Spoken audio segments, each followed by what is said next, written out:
Presidente, Carlos Eduardo Paleta Guedes, senhoras e senhores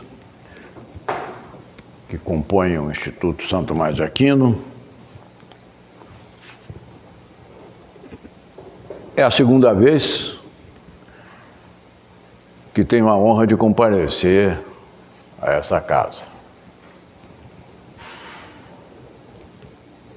Já tive também a oportunidade de colaborar com a revista Testemunho,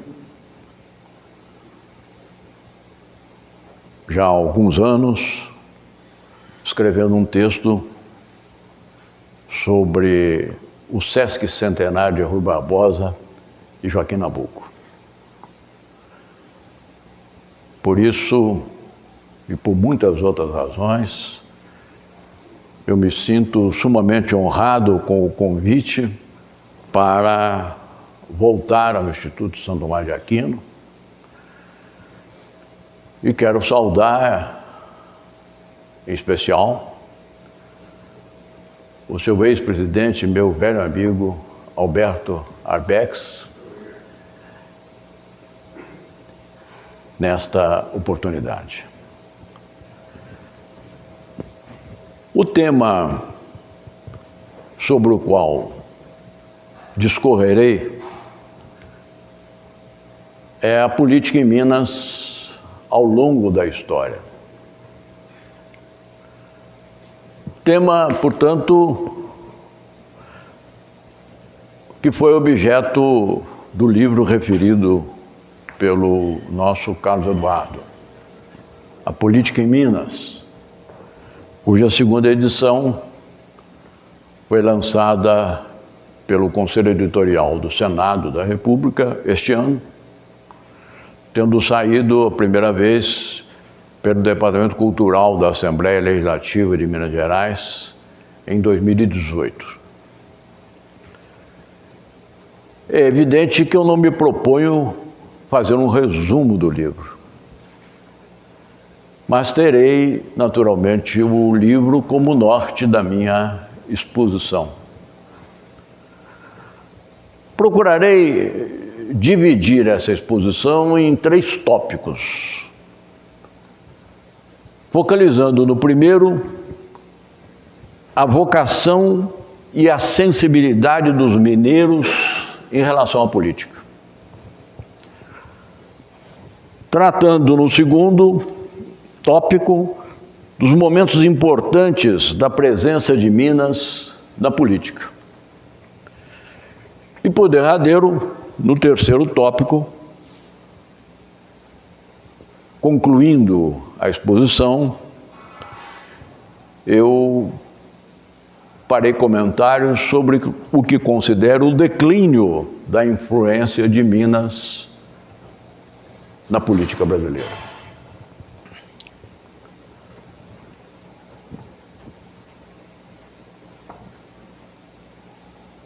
Dizer da vocação dos mineiros para a política pode ser algo um tanto abstrato ou forçado. Afinal, perguntarão as senhoras e senhores, como definir essa vocação, esse chamamento natural dos mineiros para a atividade política? Por que, nesse particular, a gente de Minas teria um traço diferente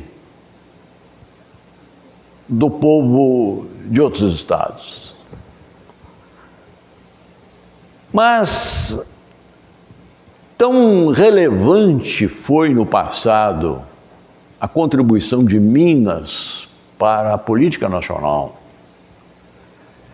e tão natural era o comportamento dos grandes líderes políticos de outrora no cenário nacional, que se chega a admitir realmente que alguns mineiros houvessem sido tomados por essa vocação para a vida pública, em virtude de peculiaridades do nosso Estado, da vida de Minas Gerais, da sua história, da sua sociologia.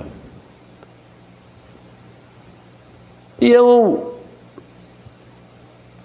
estudando o tema, percebi que realmente há alguns fatores determinantes disso que qualifico de vocação do mineiro para a política. O primeiro fator que eu poderia apontar nesse sentido,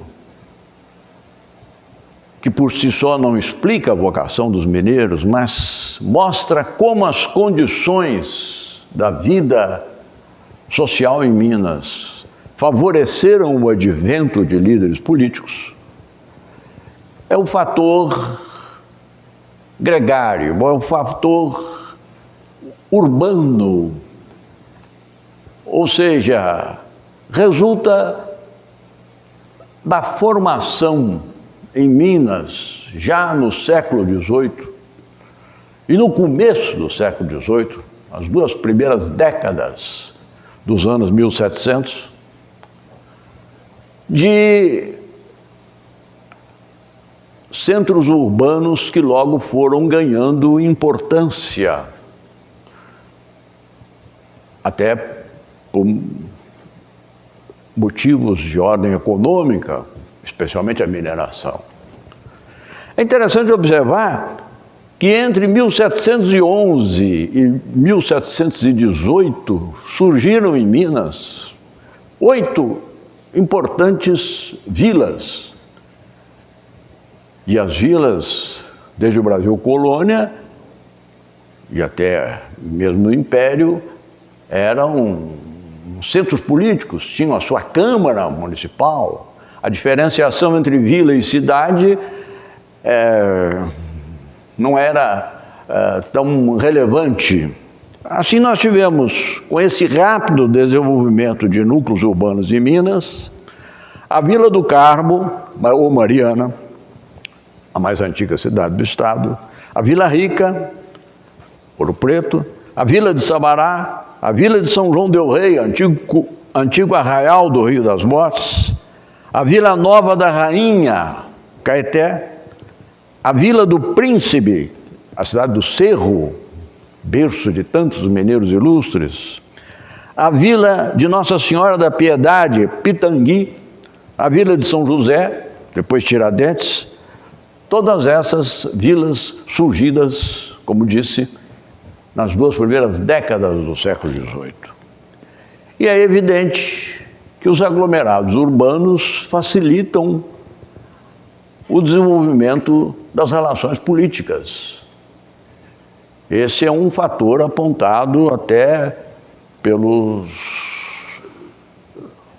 politicólogos, pelos especialistas em sociologia política, como um elemento que favorece o surgimento da vida política. A política não se desenvolve no meio rural, ela pressupõe um aglomerado de pessoas, pressupõe relações sociais, pressupõe o interesse na administração da comunidade. De modo que Minas Gerais teve, sob esse aspecto, uma certa primazia que favoreceu o advento de um ambiente político. Um outro fator, e esse muito mais importante, foi o que decorreu da presença muito forte e sempre ameaçadora, sempre dominadora do Estado português nas terras de Minas Gerais, impondo a autoridade do governo português, do reino português, não no sentido de favorecer o progresso do Estado, mas sempre num sentido restritivo, proibitivo, impositivo, impedindo o desenvolvimento de certas atividades comerciais, industriais,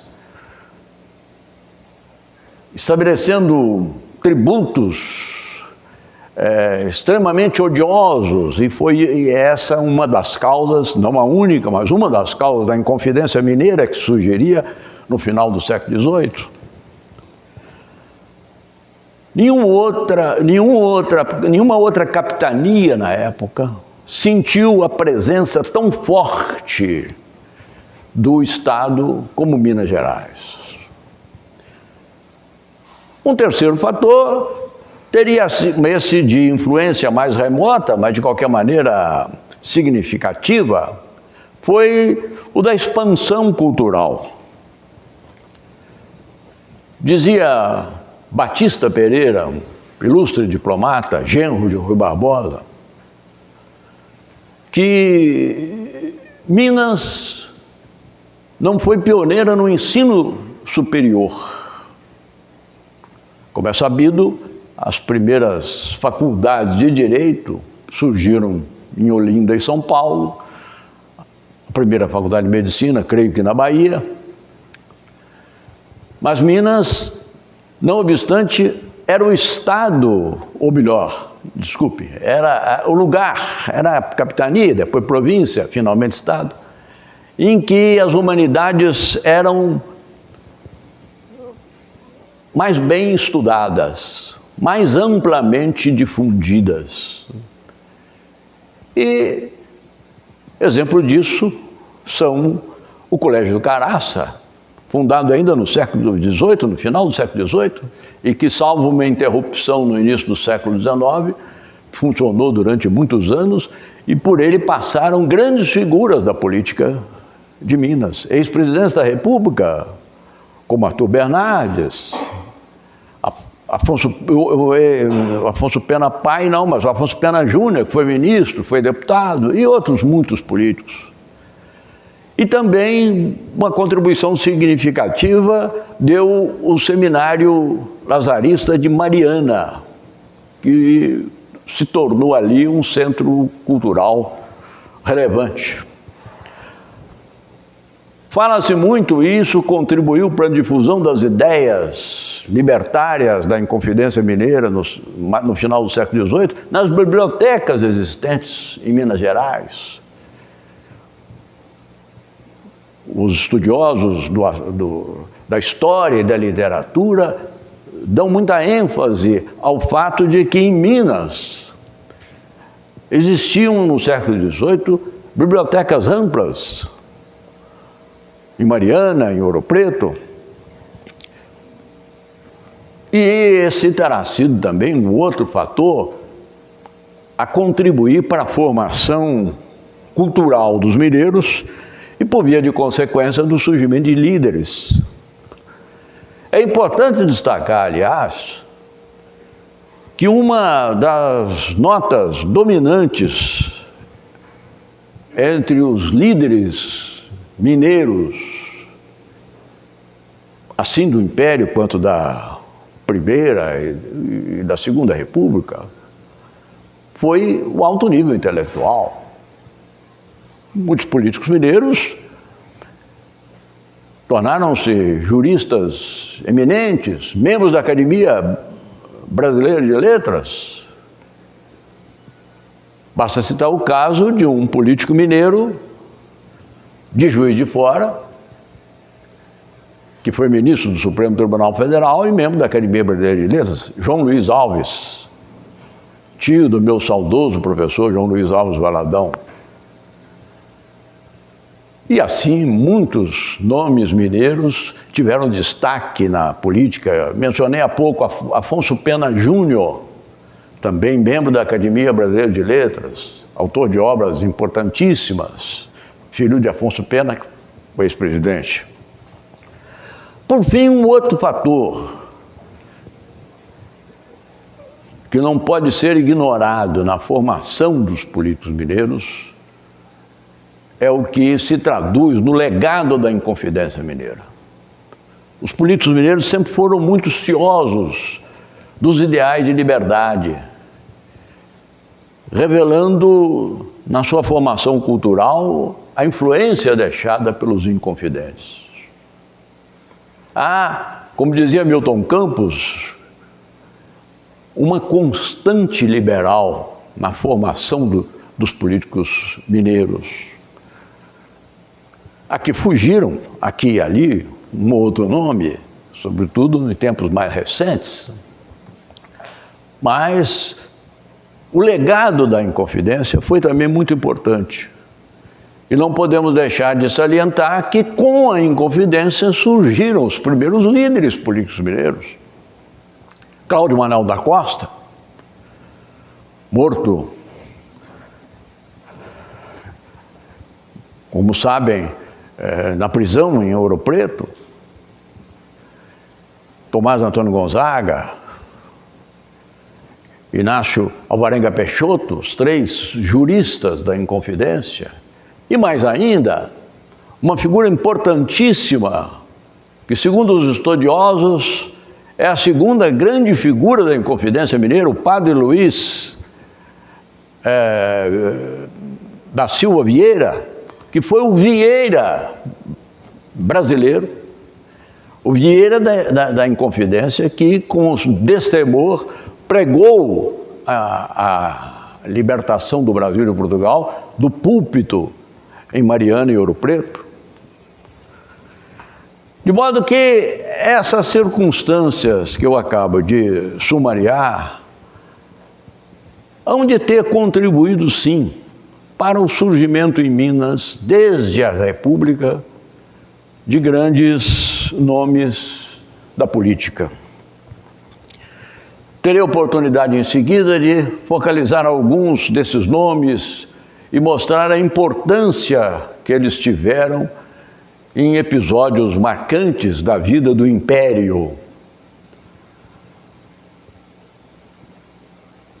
Por outro lado, além de vocacionados para a vida pública, os mineiros, os grandes líderes mineiros, sempre revelaram uma outra qualidade muito grata a quem hoje estuda a história de Minas. A sensibilidade para os fatos sociais. A intuição dos acontecimentos vindouros. A percepção de como caminhariam as coisas na política de Minas e nacional. A esse respeito, basta apontar um exemplo de um grande político de Minas, que foi presidente da Câmara dos Deputados e ministro da Fazenda, tendo falecido antes dos 60 anos, Sabino Barroso, tio e protetor nos primeiros tempos do compositor de Ubá, o grande Ari Barroso. Sabino Barroso, no dizer de Pandiá Calógeras, outro grande vulto da política mineira, que não era mineiro, mas viveu aqui, Sabino Barroso era considerado o sismógrafo da política. Era como se ele tivesse os ouvidos na terra da política para perceber os abalos que surgiam e intuir os acontecimentos futuros. Além do mais, Sabino Barroso era de uma habilidade política extraordinária. Um fato hoje esquecido, mas que teve na época uma importância decisiva nos rumos da política brasileira, foi o de que ele convenceu o condestável da República, o homem que dominava a política da República, que influía na escolha dos ministérios e, sobretudo, o governo Hermes da Fonseca teve um papel dominante. Pinheiro Machado, o líder gaúcho, que, como sabem, foi assassinado em 1915 no saguão de um hotel do Rio de Janeiro, o Hotel dos Estrangeiros. Pois bem, Pinheiro Machado foi, durante toda a sua vida, senador pelo Rio Grande do Sul, durante algum tempo vice-presidente do Senado, o que equivalia ao cargo de direção do Senado, porque o Senado era presidido na época pelo vice-presidente da República. Pinheiro Machado tinha uma influência extraordinária e era um homem de perfil autoritário. Eu quase me vejo tentado a compará-lo a um político baiano muito conhecido nos últimos tempos, que tinha também esse perfil, mas longe de ter a influência de Pinheiro Machado. Pois bem, Pinheiro Machado, em dado momento, quis assumir de direito a presidência da República. Ele, que já conduzia os negócios da República, quis ser o sucessor de Hermes da Fonseca. E isso não seria bom para o país? O país viveu uma época conflagrada no governo atrabiliário de Hermes da Fonseca, um despreparado para a função, e não poderia suportar a continuidade daquele regime com a sua sucessão por Pinheiro Machado. E quem foi dizer isso a Pinheiro Machado? Sabino Barroso. E Sabino Barroso descreveu o quadro do país, mostrando a Pinheiro Machado o inconveniente que haveria na sua candidatura à sucessão de Hermes da Fonseca, que o Pinheiro Machado se convenceu e aceitou. Ele, um homem de índole autoritária, que só respeitava Rui Barbosa, com quem também ele acabou rompido,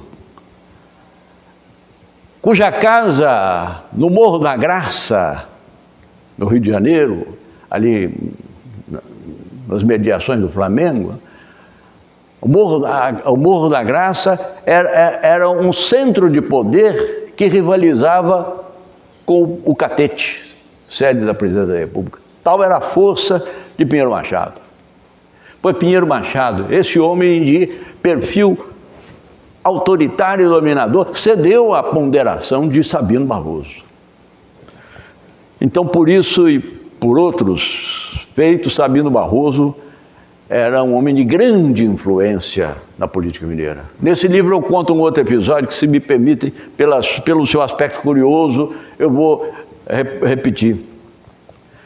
Como sabem, na Primeira República, o partido dominante em Minas, partido único, era o Partido Republicano Mineiro. Como acontecia também no Rio Grande do Sul e São Paulo, sempre o Partido Republicano do Estado, era um partido único. Os partidos eram estaduais. O Partido Republicano Mineiro tinha tal força que ele foi cognominado por um jornalista a executiva dele, a direção do partido, foi cognominada de a Tarasca. Tarasca. Tarasca era uma figura de um monstro, de um dragão, que teria, segundo o folclore da França, sido dominado por Santa Marta, e por isso, nas procissões de Santa Marta, ali na região do Ródano, sempre havia a figura do dragão, que era o Tarasca. Pois bem, assim foi denominado o PRM, o Partido Republicano Mineiro, e o PRM assumiu esse epíteto. Então, a força do PRM era incontrastável. E naquele tempo, como sabem,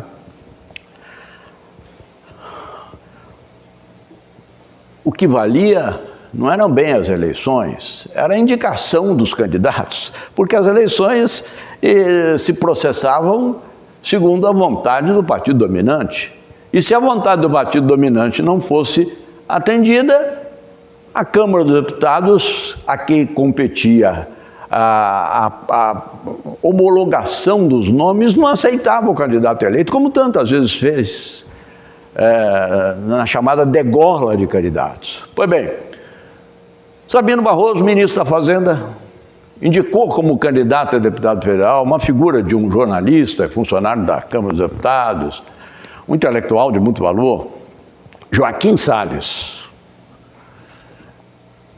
E o governador do estado, que era Delfim Moreira, passou um telegrama para o Sabino Barroso, dizendo que a executiva do partido preferia um nome mais antigo, de mais serviços prestados à política. E o Sabino Barroso recebeu o telegrama na presença do candidato dele, Joaquim Salles. Joaquim Salles leu e o Sabino recomendou a Joaquim Salles que respondesse.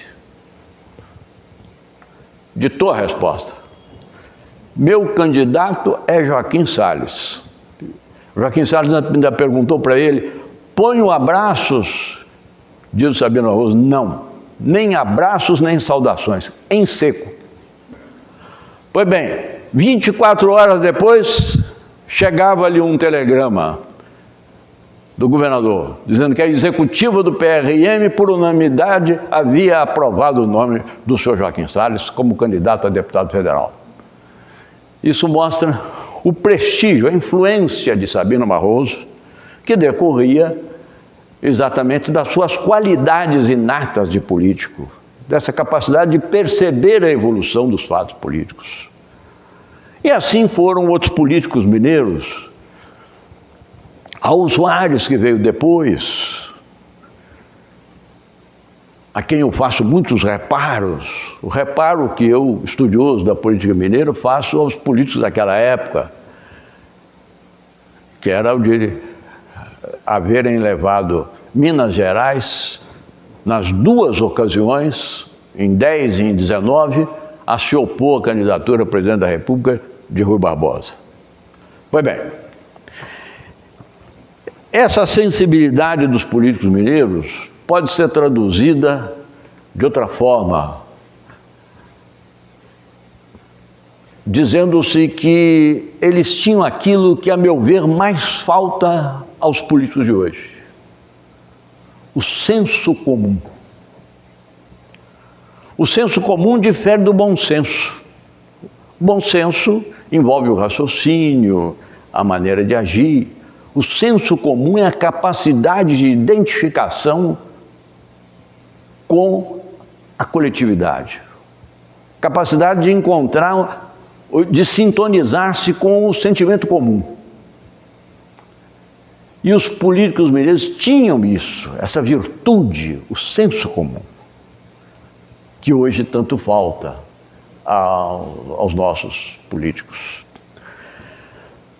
Então, creio que isso mostra que há motivos para se dizer que houve sempre uma vocação dos políticos, dos homens de Minas para a política, e os grandes líderes políticos mineiros eram dotados dessa virtude incomum, ou seja, a sensibilidade, a capacidade de perceber os acontecimentos, o senso comum, enfim. Mas, feita essa introdução, que já delineia o papel dos políticos de Minas no cenário nacional,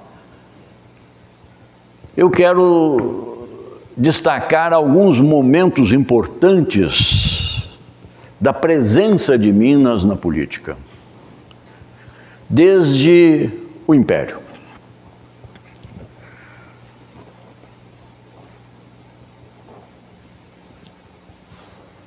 Lembro do livro que Dom Pedro I, na primeira viagem que empreendeu pelo interior do país, foi para Minas Gerais, veio cercado de uma comitiva de 12 pessoas, e veio a cavalo, naturalmente.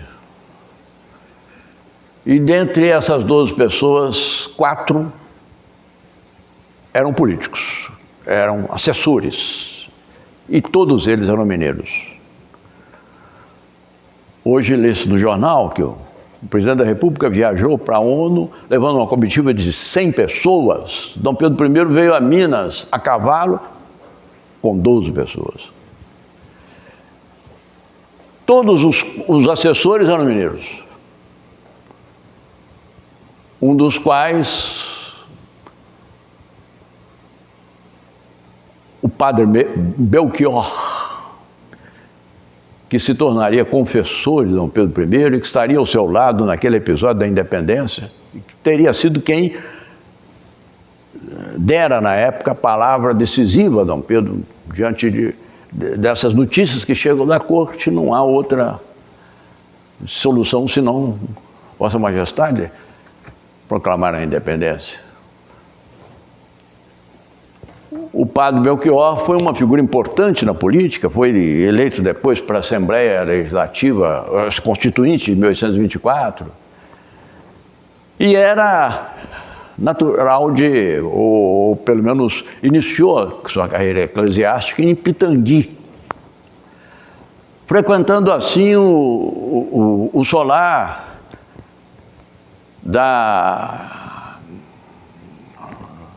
grande matriarca mineira Joaquina de Pompéu, a dona Joaquina Bárbara da Silva de Abreu Castelo Branco, uma latifundiária, proprietária de terras que compunham um território maior do que alguns estados brasileiros como Sergipe, e que teve um papel muito importante nos primeiros tempos do Brasil independente, vindo a falecer até, dizem, talvez com um certo exagero, consequência de um derrame que ela teve, emocionada com as notícias que chegavam de que os últimos combatentes portugueses haviam deixado a Bahia em 1823. Dona Joaquina de Pompéu fornecia gado, fornecia mantimento já para Dom João VI, depois para Dom Pedro I, e, dado o seu poder econômico, teve, evidentemente, uma influência muito grande também na política daquela época, de modo que é um nome de mulher que deve ser destacado entre os políticos mineiros. E eu me referi a ela em razão do fato de o padre Belchior ser também o seu confessor. Naquela ocasião da primeira viagem de Dom Pedro I, Dona Joaquina de Pompéu estava entre as pessoas gradas que receberam Dom Pedro I em Ouro Preto, em Vila Rica. Nessa primeira viagem, como sabem, Dom Pedro I foi recebido com festas em Minas, diferentemente do que sucederia mais tarde, na sua segunda visita, quando os sinos das igrejas dobraram em tom fúnebre pela sua visita, em virtude do desgaste que ele já sofria, que o levou depois, em 1831, a abdicar. Pois bem, no Império destacaram-se grandes políticos mineiros. Alguns deles ocuparam a presidência do Conselho de Ministros, cargo criado em 1847, mas já antes, uma grande figura mineira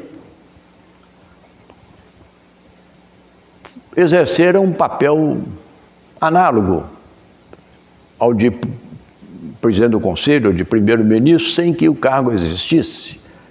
Refiro-me a Bernardo Pereira de Vasconcelos,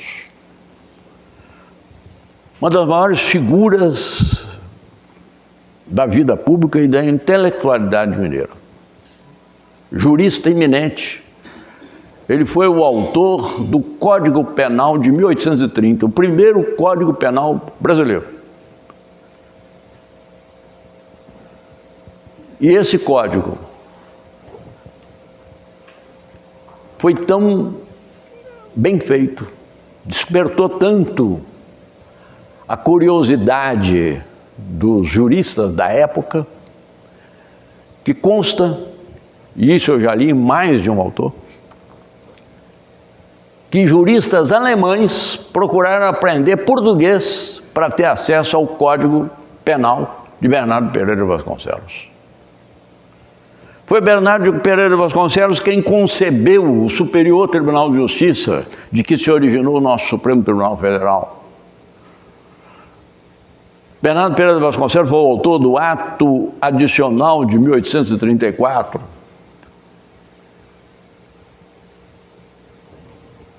Ele cumpriu, na verdade, no Império, o papel que na República seria desempenhado por Rui Barbosa. Ou seja, ele foi o construtor das instituições imperiais, como Rui seria o construtor da República. Morreu antes de 60 anos, em consequência de uma epidemia, daquelas epidemias que graçaram pelo Rio de Janeiro, em 1850. Teve um papel relevantíssimo na política mineira. Era um político conservador, que tinha sido liberal nos tempos turbulentos logo depois da independência. E ele, por isso, fez na Câmara um discurso de grande repercussão, o chamado discurso do regresso. O regresso era, na época, um sinônimo de reacionário. Ou seja, ele procurava explicar por que, tendo sido um homem de ideias tão avançadas, ele passou depois a ser defensor de ideias conservadoras. Isso em nome da paz, da estabilidade das instituições, da ordem pública, afinal. Outra figura importante também do Partido Conservador, pouco mais velho que Bernardo Pereira Vasconcelos. Bernardo Pereira Vasconcelos faleceu em 1850 e esse viveu até o final do Império. Honório Hermeto Carneiro Leão, o Marquês do Paraná. O título advém de atuações dele aí na Bacia do Prata, naturalmente ligado ao Rio Paraná. Honório Hermeto Carneiro Leão não se destacava pelas qualidades intelectuais, embora fosse também bacharel em Direito, tivesse sido antes juiz de direito, mas ele se destacava, como diz Afonso Arinos de Melo Franco, pelo senso condutor, esse senso comum a que eu me referi há pouco. Um terceiro nome é o de Teófilo Otoni, de perfil muito diferente dos dois outros, porque Teófilo Otoni era um liberal e um homem de grande arrojo, de grande iniciativa no plano econômico, o que, aliás, o levou a fundar uma cidade lá no norte de Minas, a sua Filadélfia, que hoje tem o nome dele. O projeto dele fracassou na época, a empresa que ele constituiu faliu, mas acabou frutificando o esforço dele, embrenhando-os pela mata e pelos rios até chegar lá em Teófilo Otoni. Pois bem, Teófilo Otoni é o primeiro grande liberal do Império. Foi eleito deputado por Minas, pelo Rio de Janeiro. Na última tentativa, conseguiu ser escolhido senador pelo imperador Pedro II, que o senador era nomeado pelo governador, pelo imperador, com base numa lista tríplice votada pelo colégio eleitoral da época. Mas houve uma eleição de Teófilo Otoni que ficou marcada por um gesto simbólico.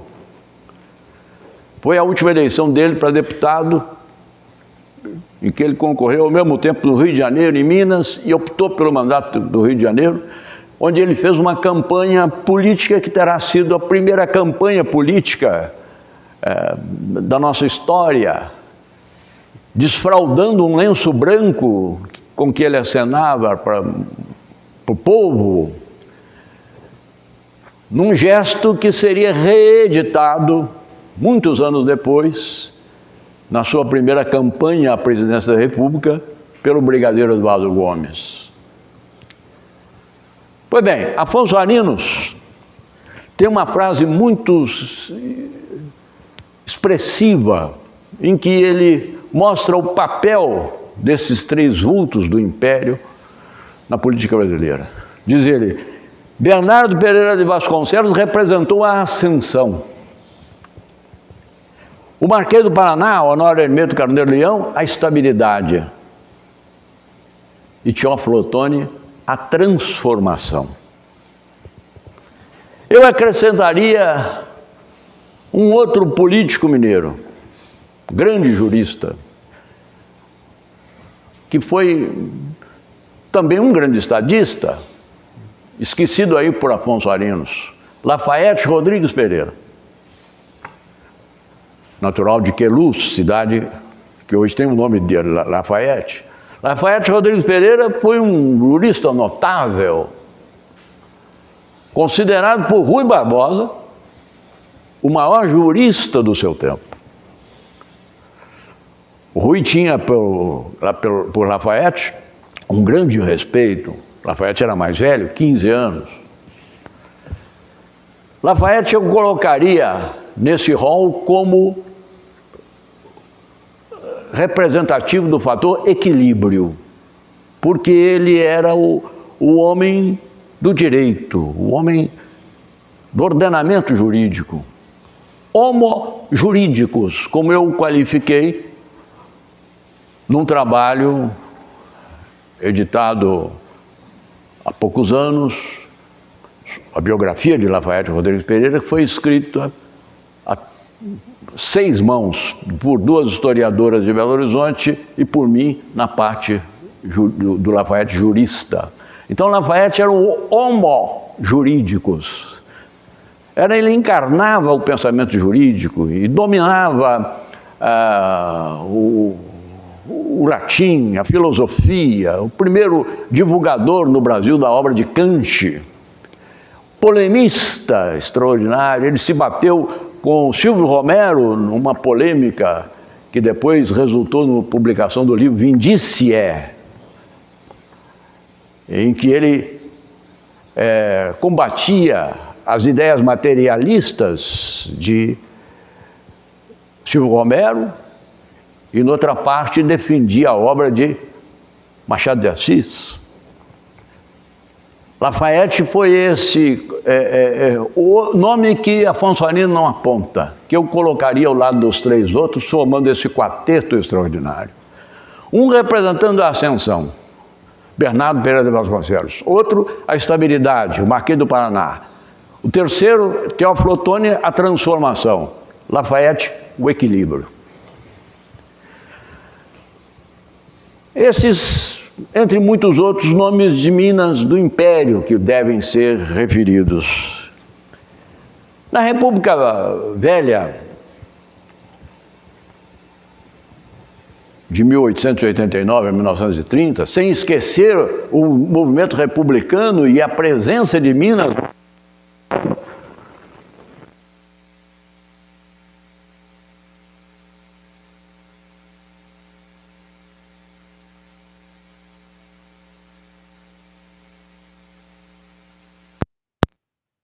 Os mais velhos aqui vão recordar Israel Pinheiro.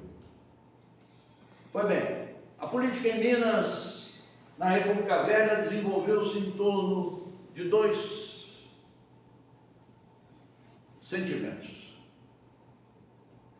O senso grave da ordem, a que se referia João Pinheiro no Manifesto Político, e a constante liberal, característica do povo mineiro, conforme qualificava Milton Campos, ainda jovem, no artigo de 1927. Houve momentos em que prevaleceu a preocupação com a ordem. Sabem todos como a implantação da República Brasileira gerou uma turbulência enorme. Passamos por muitos momentos de estado de sítio, de conflagrações internas, até de bombardeio de capitais, como ocorreu com Salvador. Mas os políticos mineiros jamais perderam de vista essa constante liberal que vem do sentimento herdado dos inconviventes. Creio que o período de fastígio da política em Minas foi o da Primeira República. Embora eu não a tenha vivido, posso perceber isso. E uma pleia de grandes líderes se formou naqueles tempos em que, conforme dizia Gilberto Amado, as eleições eram falsas, mas a representação era verdadeira. Os políticos eram escolhidos segundo um processo rigoroso que atingia a sua qualificação para os postos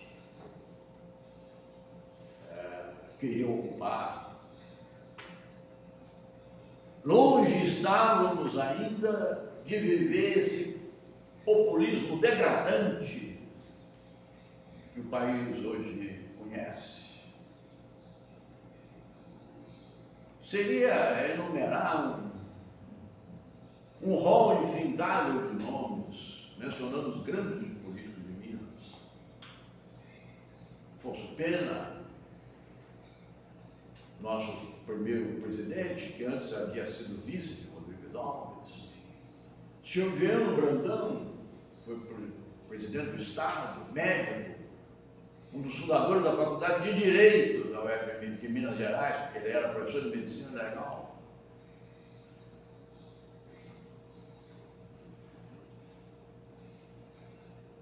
Delfim Moreira, uma figura de menos expressão intelectual, que foi eleito vice-presidente da República na segunda eleição de Rodrigues Alves e acabou assumindo em circunstâncias análogas àquelas em que assumiu Sarney, mas não foi até o fim do mandato, porque segundo a Constituição de 91, falecendo o presidente na primeira metade do mandato, processassiam novas eleições, e assim ocorreu, tendo sido eleito para suceder ao presidente que não assumiu, Epitácio Pessoa. Delfim Moreira, como sabem, era uma figura muito fiel às virtudes mineiras, de pouco brilho intelectual, e que, lastimavelmente, terminou o seu governo já num estado de perturbação mental que o tornava quase incapacitado. O governo era dirigido por Afrânio de Melo Franco, ministro da Aviação e Obras Públicas. Venceslau Braz, um homem pacato, discreto, vice-presidente do Marechal Hermes, depois sucessor dele, que não se comprometeu com as arbitrariedades cometidas no governo de Venceslau, porque ele, percebendo aquele clima, foi pescar em Itajubá e não exerceu nem sequer a presidência do Senado. Depois seria eleito presidente. E Emílio de Menezes,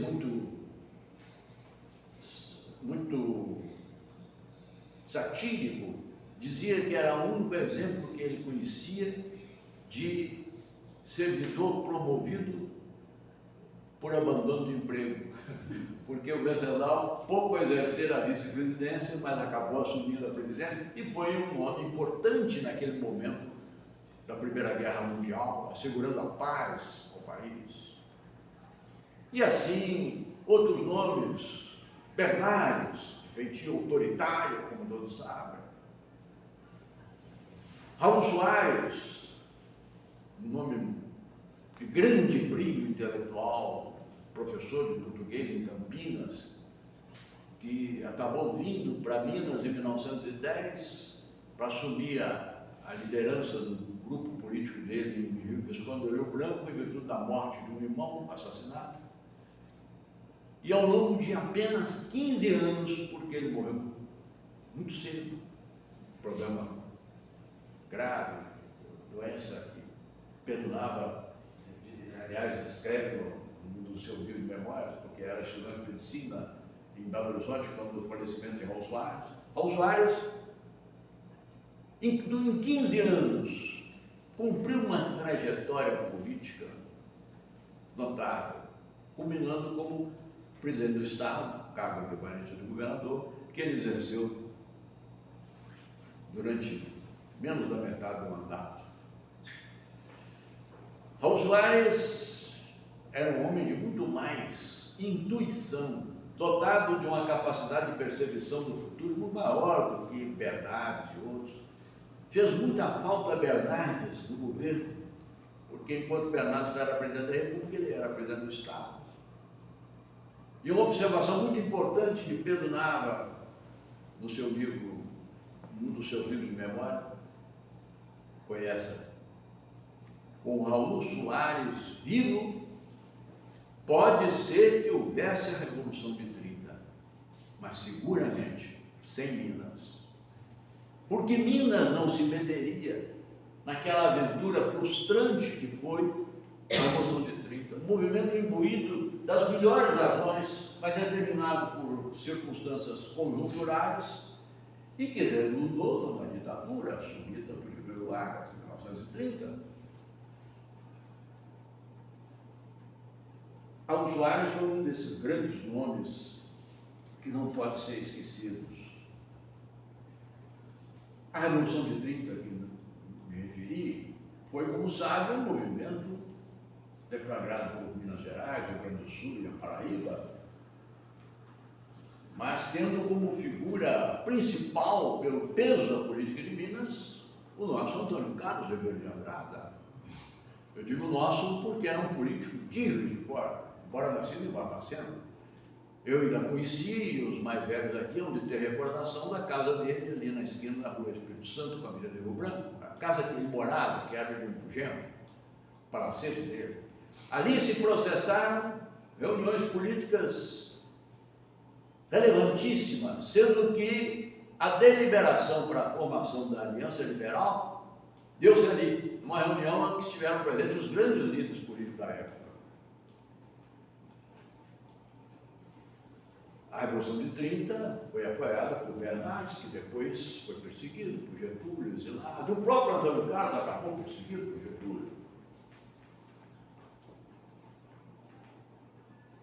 Outro ponto importante na política de Minas, que deve ser destacado, é o da Assembleia Legislativa de 1934, presidido por quem? Por Antônio Carlos.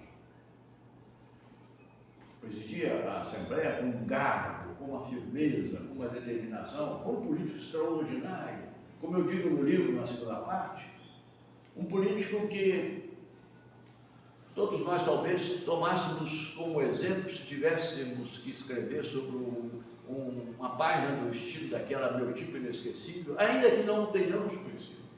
Eu convivi com muitas pessoas aqui que conviveram com Antônio Carlos, que dão seus depoimentos a seu respeito. Foi um político sagaz, um político de Juiz de Fora, que veio para cá como professor da Escola Normal, tendo feito um concurso para isso, deixando a função de promotor de justiça lá em Uruguai. Aqui ele passou a advogar e a fazer política, foi presidente da Câmara, com funções executivas equivalentes às de prefeito, depois secretário de Estado, deputado e, finalmente, governador ou presidente do Estado de 1926 a 1930. Antônio Carlos foi presidente da Assembleia Constituinte em 1934. Aliás, é significativo observar que das 4 Assembleias Constituintes da República, 2 delas foram presididas por mineiros. 1934, Antônio Carlos. 1946, Fernando de Melo Viana, também ex-presidente do Estado e ex-vice-presidente da República, que em 1930 ficou com a concentração conservadora que se opunha à Revolução. De Melo Viana eu tenho muitos depoimentos, inclusive do meu pai, que conviveu com ele, que participou desse movimento em 1930. Outro aspecto da política mineira da República que eu gostaria de destacar, rápidas palavras, e que pode, de certo modo, contrastar com essa forma de fazer política dos mineiros, que dá muitos a impressão de que o mineiro fazia política pela política. Não era assim, porque os governos mineiros, governos estaduais, foram muito operosos e até inovadores. Olegário Maciel, Raul Soares, Antônio Carlos, que num governo magnífico, um governo inovador no plano da educação em Minas Gerais.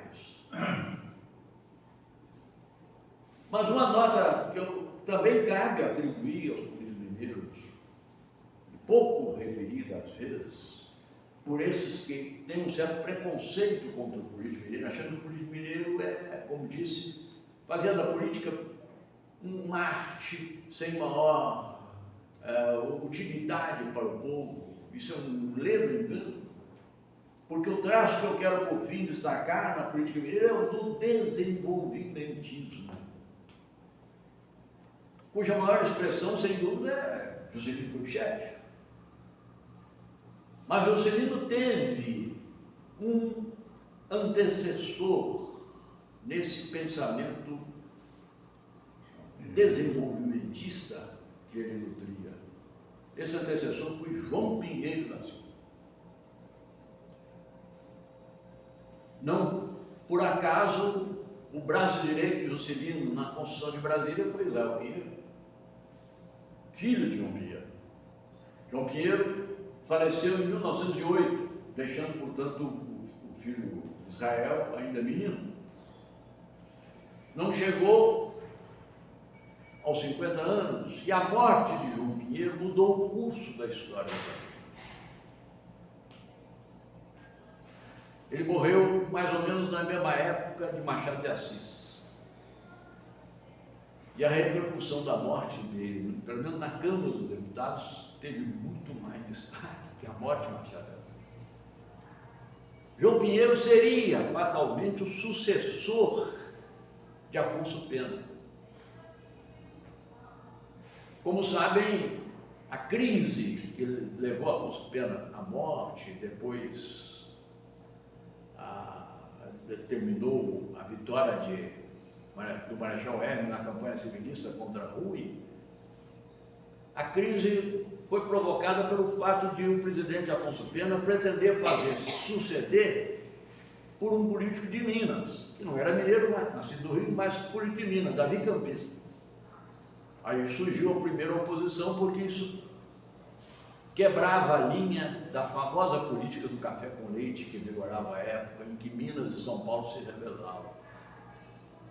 Mas se o candidato fosse João Pinheiro, a aceitação seria geral, porque era um nome de uma grande respeitabilidade na época.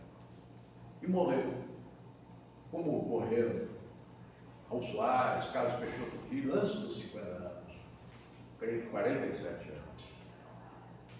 João Pinheiro, então, foi um predecessor de Juscelino na formulação de políticas desenvolvimentistas. De uns tempos para cá, e aí eu já caminho para o final, nós assistimos contristados ao declínio da influência de Minas na política nacional.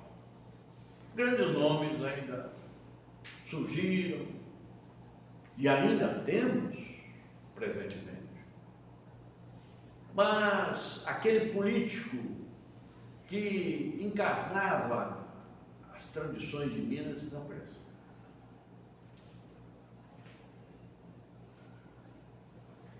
O regime militar, sem dúvida, cerceou a formação de lideranças. E os políticos mineiros que o apoiaram no início do surgimento foram aos poucos se retraindo. O regime militar teve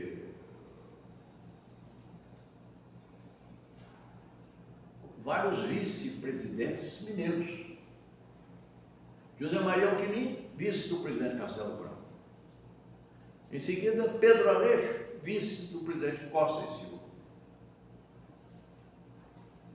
Depois, Aureliano Chaves, vice do presidente João Figueiredo. Mas eles tinham um papel decorativo.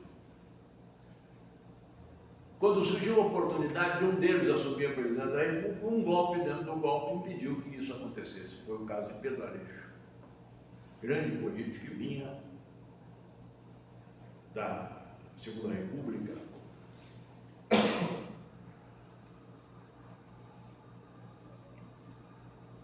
Político que retomou a influência de Minas, ou que se propunha a retomar a influência de Minas após a queda do regime militar, foi, como sabem, Tancredo Neves, morto antes da posse. E a morte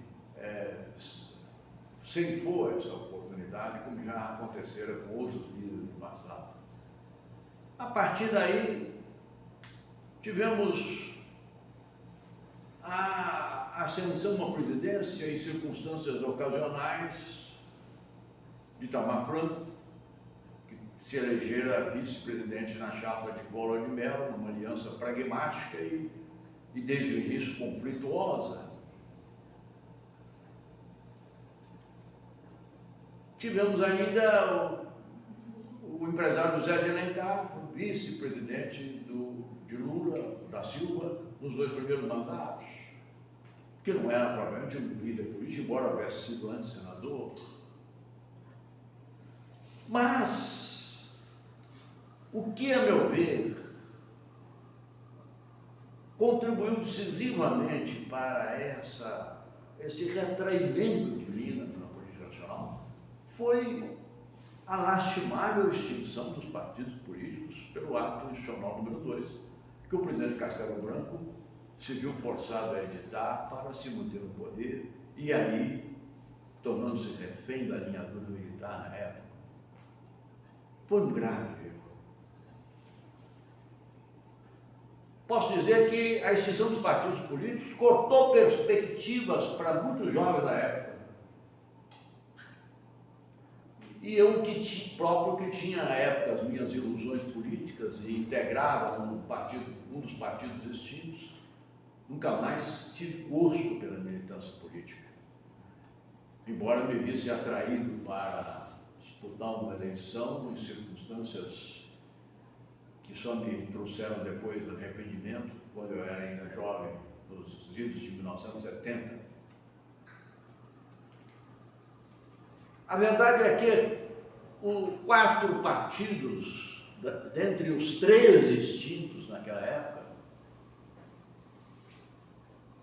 cumpriam um papel importantíssimo no plano da política mineira, especialmente. O Partido Social Democrático, PSD, a União Democrática Nacional, UDN, o Partido Trabalhista Brasileiro, PTB, e, sem a mesma expressão, no plano nacional, mas importantíssimo em Minas, o Partido Republicano de Arthur Bernardes.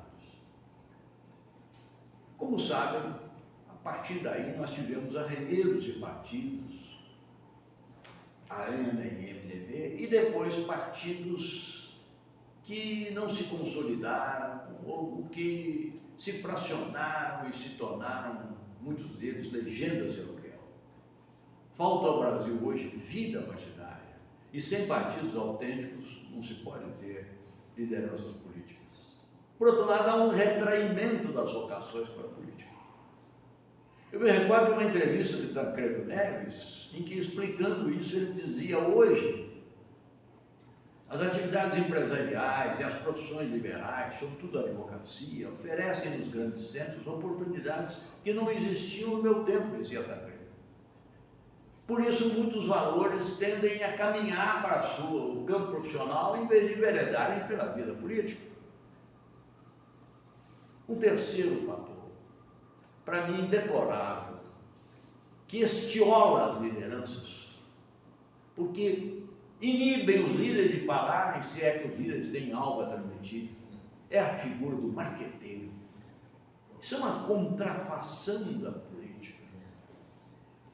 E hoje um outro problema, talvez ainda mais grave, que as eleições agora para prefeito estão mostrando, sobretudo em São Paulo, é a massificação política resultante do uso abusivo e deturpado das redes sociais. A técnica, o progresso da técnica com a inteligência artificial e as redes sociais vai descortinando um novo panorama para o mundo. Mas no plano ético, no plano social, ela tem consequências extremamente nocivas. E nós estamos experimentando isso hoje na política. Pois bem, esse declínio de Minas na política contrasta com aquele ambiente por nós vivido nos longos tempos da Primeira República. Para terminar, eu pediria licença de ler para os senhores e as senhoras, e já pedindo desculpas ao nosso presidente por haver ultrapassado o tempo, eu pediria licença para ler 2 trechos escritos em épocas distintas.